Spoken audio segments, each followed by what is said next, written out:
বিসমিল্লাহির রহমানির রহিম। খুব সুন্দর একটি হাতার ডিজাইন তৈরি করে দেখাবো। হাতার ডিজাইনটির জন্য এখানে আমি 2.5 ইঞ্চি কাপড় কেটে নিয়েছি। সাইডে সেলাই করে নিতে হবে। আর এখানে তো কাগজ পেস্টিং নিয়েছি ডিজাইনটা তৈরি করার জন্য। আর আপনাদের যদি আমার চ্যানেলটি ভালো লাগে অবশ্যই চ্যানেলটি সাবস্ক্রাইব করুন এবং পাশে থাকা বেল বাটনটি চাপুন। এতে করে যখনই আমি নতুন কোনো ভিডিও আপলোড করব আপনারা সঙ্গে সঙ্গেই পেয়ে যাবেন। আর ভিডিওটি যদি ভালো লাগে অবশ্যই একটি লাইক দিন এবং কমেন্টস করুন। এখানে আমি পেস্টিংটা নিচ থেকে 1 ইঞ্চি বাদ দিয়ে আটে দাগ দিয়ে নিচ্ছি, আর উপরেও দাগ দিয়ে নিচ্ছি। আর পাশের যে অংশটা হবে আমার 1 ইঞ্চি করে, আমি 8 ইঞ্চিতে 1 ইঞ্চি পরিমাণ করে দাগ দিয়ে নিচ্ছি, যাতে আমার মাপটা এক সমান হয়। এখন যেটা করতে হবে, গলা যেভাবে কাটিং করেন ওইভাবে কাটিং করে নিতে হবে মাপ অনুযায়ী। আমার এই কাগজ পেস্টিংটা দিয়ে ডিজাইনটা তৈরি হবে।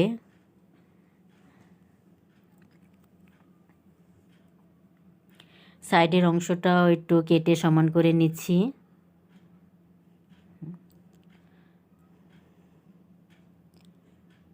আমার এখানে ডিজাইনটার জন্য কিন্তু কাগজ পেস্টিংটা কাটিং হয়ে গেছে।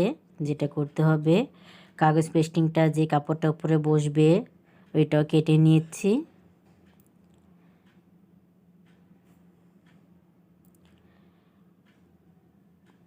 হাতার ডিজাইনটা কিন্তু অনেকটাই সহজ। আপনারা যদি মনোযোগ দিয়ে দেখেন খুব সহজেই খুব সুন্দর একটি হাতার ডিজাইন তৈরি করতে পারবেন। আমি সাইডের অংশটাতে একটু সেলাই করে নিলাম, এতে করে আমার কাপড়টা উল্টাতে অনেকটা সুবিধা হবে। এখানে চিকন একটা সুনের মতো নিয়েছি, ওইটার মাধ্যমে আমি এটা উল্টিয়ে নিচ্ছি।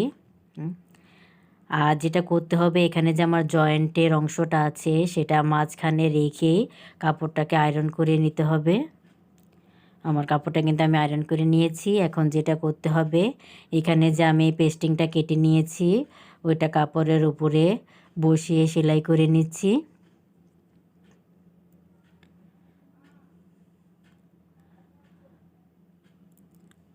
আমি এখানে 8 ইঞ্চি নিয়েছি 3/4 হাতার ভিতরে। আপনারা চাইলে পুরো হাতার ডিজাইন যারা পছন্দ করেন পুরো হাতাতেও দিতে পারেন, বা আর একটু ছোটো যারা পছন্দ করেন ছোটও নিতে পারেন। এটা সম্পূর্ণ আপনাদের রুচি অনুযায়ী। আর পেস্টিংটা কিন্তু গলা যেভাবে আমরা বসিয়ে সেলাই করে নেই ওইভাবেই করে নিচ্ছি। এখানে মাঝখানে কেটে নিয়েছি। এখানে আমার হাতের অংশও কিন্তু নিচে অংশে কাটা আছে, আর উপরে তো আয়রনে ভাঙা আছে, আর মাঝখানে তো আমি দাগ দিয়েছি। কিন্তু বসানোর আগে যেটা করতে হবে, একবারে মিডল সেন্টারেই কিন্তু হাতার মাপটা দিতে হবে।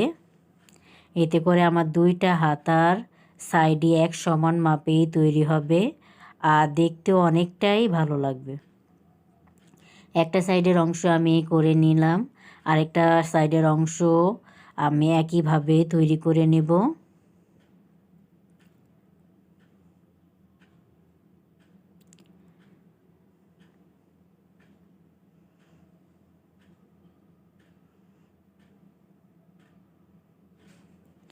আমার পেস্টিংটা কিন্তু বসানো হয়েছে। 200 পরিমাণ কাপড় রেখে বাড়তি অংশটা কেটে নিচ্ছি, আর সাইডের কোণাগুলিও কেটে নিতে হবে। এতে করে আমার বক্রমটা উল্টাতে অনেকটাই সুবিধা হবে। এখন যেটা করতে হবে, আমার ফিটের যে চওড়াটা সেটার অনুযায়ী আমি মাপ দিয়ে সেলাই করে নিচ্ছি। যেহেতু ডিজাইনটা যখন বসবে আমার কিনারে সেলাই দিতে হবে, সেহেতু আমি একটার উপরে আরেকটা সেলাই দেব না, যেহেতু এটা হাতার ডিজাইন। তার জন্য আমি এই সেলাইটা একটু দূরে আমার ফিটের যে অংশটা সেই অনুযায়ী সেলাই করে নিচ্ছি। আর এখানে একটা কাগজ নিয়েছি, কাগজটাকে এইভাবে হাতাটার নিচে রেখে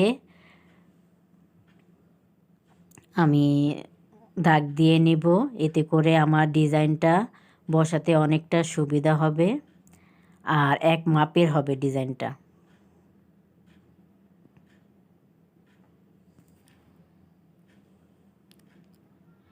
এখানে কিন্তু কাগজের অনুযায়ী আমি যে কাপড়টা সেলাই করে রেখেছি চওড়া, সেটা আমি বসিয়ে নিচ্ছি।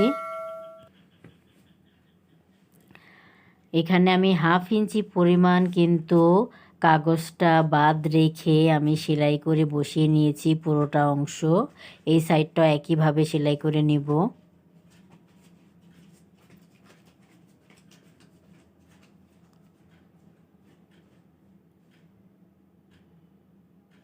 দেখুন আমার ডিজাইনটা কিন্তু বসানো হয়ে গেছে। এখন যেটা করতে হবে, এখানে আমি হাতাটাকেও বসিয়ে আমার যে ডিজাইনটা আমি তৈরি করেছি এটা আমি বসিয়ে নিচ্ছি।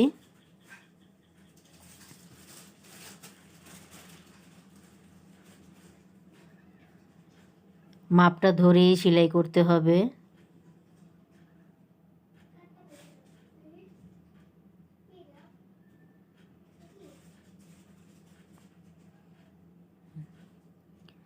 এখন এখানে তো আমার নিচের অংশটা কাঁচা আছে, নিচের অংশটা আমি যেভাবে সেলাই করে নেব তা দেখিয়ে দিচ্ছি। এখানে একটু কাগজটা ছিঁড়ে নিলাম। আর আমার নিচে যে জামার অংশের কাজটা আছে ওই কাজটারই আমি একটা বর্ডার তৈরি করে নিয়েছি নিচের অংশে বসানোর জন্য। এটা উল্টা পাশ থেকে আমি একবারে কিনারে সেলাই করে নিচ্ছি। আমার ডিজাইনটা যতটুকু পর্যন্ত এসেছে অতটুকু পর্যন্ত রেখে আমি সেলাই করে আটকিয়ে নিচ্ছি। দুইটা সাইডে একটু বাড়তি কাপড় রাখতে হবে, যেহেতু আপনার হাতের নিচের অংশ ওইখানে তো আর কাঁচা রাখা যাবে না, যার জন্য একটু বাড়তি রেখে নিতে হবে যাতে হাতার ডিজাইনটাও তৈরি হয়ে যায় এবং কি কাঁচা অংশটা না থাকে। এখন এখানে যে বাড়তি কাপড়টা আছে আমার, এটা ভেঙে হাতাটার উপরে যে আমার সিধা পাটটা ওইটার উপরে চাপ সিলি দিয়ে বসিয়ে নিচ্ছি। এখানে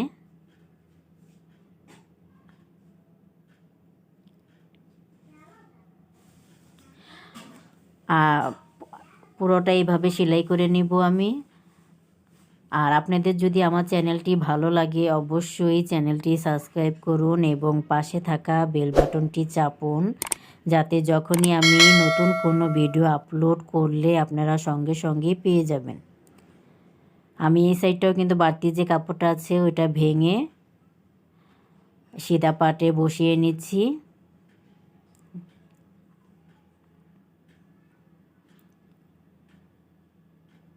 আমার বর্ডারটা কিন্তু বসানো হয়েছে, নিচের অংশটা একটু সেলাই করে নিচ্ছি। কারণ আমার কিন্তু কাপড়ের বর্ডারটা বসানো হয়ে গেছে হাতাতে। এখন এখানে যে কাগজটাতে ডিজাইন করেছি ওটা খুলে ফেলতে হবে। এখন যেটা করতে হবে, আমি এখানে কিছু ছোট পুঁতি বসিয়ে নিয়েছি। পুঁতিটা কিভাবে বসাতে হবে সেটা দেখিয়ে দিচ্ছি আপনাদের। দুইটা পাশের কাপড় আগে নিয়ে তারপরে পুঁতিটা দিয়ে সুন্দরভাবে আটকিয়ে নিতে হবে। আর একবারে পুঁতির থেকে কিন্তু মিডল সেন্টারের নিচের দিকে নিয়ে ভালোভাবে আটকিয়ে সুতাটা কেটে ফেলতে হবে, এতে করে আর পুঁতিটা খুলে যাবে না। আরও একটা দেখিয়ে দিচ্ছি, আগে মাঝখানে আপনি সুইটা ঢুকিয়ে নিতে হবে। তারপর এখানে যে আমার দুই সাইডের যে কাপড়টা আছে মাঝখানের ওই দুইটা নিয়ে খুব সুন্দরভাবে আটকিয়ে নিচ্ছি আগে সুতা দিয়ে। পরে আমি যে পুঁতিটা নিতে হবে, পুঁতিটা নেওয়ার পরে আবার পুঁতিটা দিয়ে খুব সুন্দরভাবে আটকিয়ে নিচে যে মাঝখানের অংশটা আছে ওইটার খুব সুন্দরভাবে কয়েকটা সিলি দিয়ে আটকে দিতে হবে। এতে করে ডিজাইনটা দেখতে অনেকটা ভালো লাগবে। দেখুন খুবই সুন্দর একটি চমৎকার হাতার ডিজাইন তৈরি হয়ে গেছে। খুব সিম্পলের ভিতরে একটা ডিজাইন।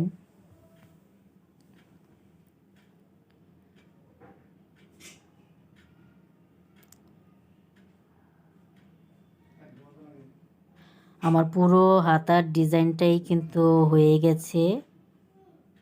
এখন দেখতে কিন্তু অনেকটাই ভালো লাগছে হাতার ডিজাইনটা। খুব সিম্পলের ভিতরে একটা ডিজাইন। পাশে